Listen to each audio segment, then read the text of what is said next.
Darrell, just wanted to pick up on something that you said after the game last week about, some of the players and running the race and that type of stuff. Now in the kind of cold light of day and having a week thinking about it now, is that something that, you obviously is still in your head and you're thinking about that in the long term? Yeah, I'm always thinking about that in the long term, and what I will say is obviously there's a lot of emotion after the game, but let's not beat around the bush. For me, the second half of the season results haven't been good enough for us as a group. And we all have to hold accountability to that. We had a really strong points return in the first half of the season. And don't get me wrong, some of the performances in the second half of the season have been good. We chucked quite a few points away by not being ruthless in both boxes. But certainly for me is that with 7 games to go, players have it all to show to try and make sure they're in my future plans. That's the game. We've got to keep moving forward as a club. We've got to keep growing. And players, there's a lot of players that have had ample opportunities to try and impress. Some have had more than the others, and we keep trying to move the club forward. What do you think's changed from pre-Christmas over the last few months or so? Well, we looked at it as a staff. We look at everything, and I think we probably took away a good 9 points in this second half of the season within performances that have been good. And with the course of that, certainly our last 2 home performances have been shockers, really bad, and we have to do a lot better. And that's the message to me, obviously to the players, but also myself and my staff. We have to do better than we have performed in the last 2 home games. How do you get that message across to the players? Because if they are giving everything, but maybe they're not up to it, for want of a better phrase, how do you get more out of them then? Honesty, Phil. Just being honest. I think in this game, I don't distance myself from being in the change rooms too much, and just being honest that we're not in the levels that I expect us to be in as a club, as a team, should I say, and they have to increase those levels when the opportunity comes along. With those last 7 games remaining, is there an element of saying to them, right, this is it now, a chance to show me what you can do before a big summer? Yeah, it is. It is. It's always big summers. We've got to keep evolving. We've got to keep growing. Like I said, we haven't grown this second half of the season, and there's a lot of reasons, in my opinion, why. Certainly, we didn't have the strongest transfer window either, to be honest with you, as well.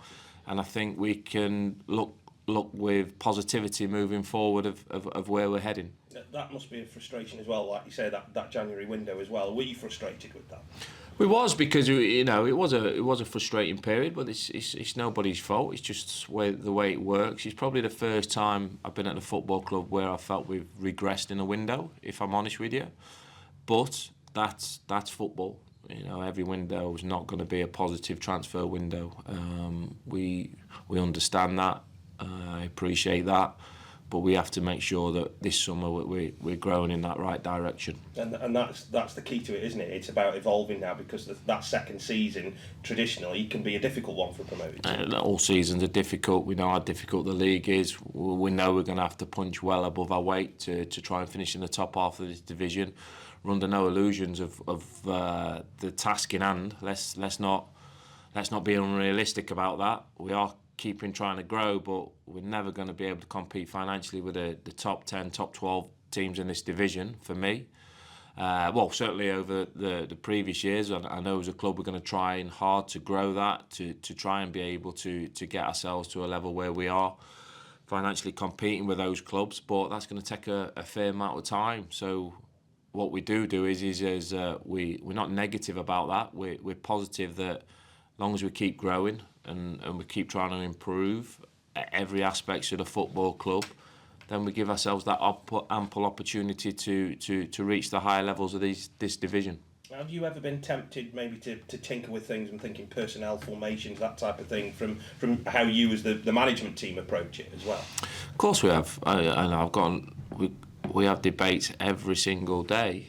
I've got a very experienced backroom team. I think there's something a ridiculous amount, about 20 promotions between all of us. So we also have an understanding of what this group is and what they can show in formations and personnel as well. So because we work with these boys every single day, and we continue to work that way. And like I said, come the end of the season, we we look through it all and we evolve. That's what we have to keep trying to do.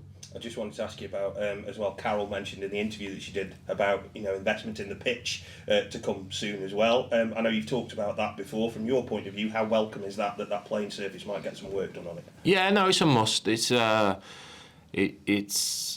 for me is certainly over these last probably 4 away performances, a lot been stronger than the home performances, and I don't think the pitch helps that. But we can't use that as an excuse. We've got to be a lot better at home. We have to be a hell of a lot better, and I appreciate the disgruntled supporters that certainly in the last 2 home performances have never been nowhere near the standard. And the lads know that. They're not under no illusions that they don't know that, and we have to make sure in the last 3 home games of the season we're performing a hell of a lot better than we have done in the last 2. Whether that's on a decent pitch, a rubbish pitch, or whatever that may be, we have to perform better. And lastly, Easter's traditionally a tough time for most clubs, but you've got 2 sides that are really fighting for their lives, really, haven't you? And that ups the stakes a little bit, doesn't it? Yeah, listen, it's a big weekend for us. We've lost, we've turned away ample opportunities to get ourselves over the 50-point mark. We're still not there. We've still got work to do. And like you said, we've got Accrington and Oxford, both teams fighting for their lives. So it's a very important Easter weekend. But I'm sure our fans will back us in our numbers, get right behind us, because I look at bigger pictures, and I think it's important that we look at bigger pictures when you're on a bad run. When I first came into the club, it was to avoid relegation. The team was on 1 win in 17 in League Two and looking to get towards the trapdoor. We secured status. In the second season was to finish in the top 7, not necessarily get promoted, but we got promoted. And then the third year is to consolidate in League One. So as targets and to achieve, that's where we're at. We're close to achieving that, but we've still got work to do, and we'll be working very hard to make sure we do that as quick as possible.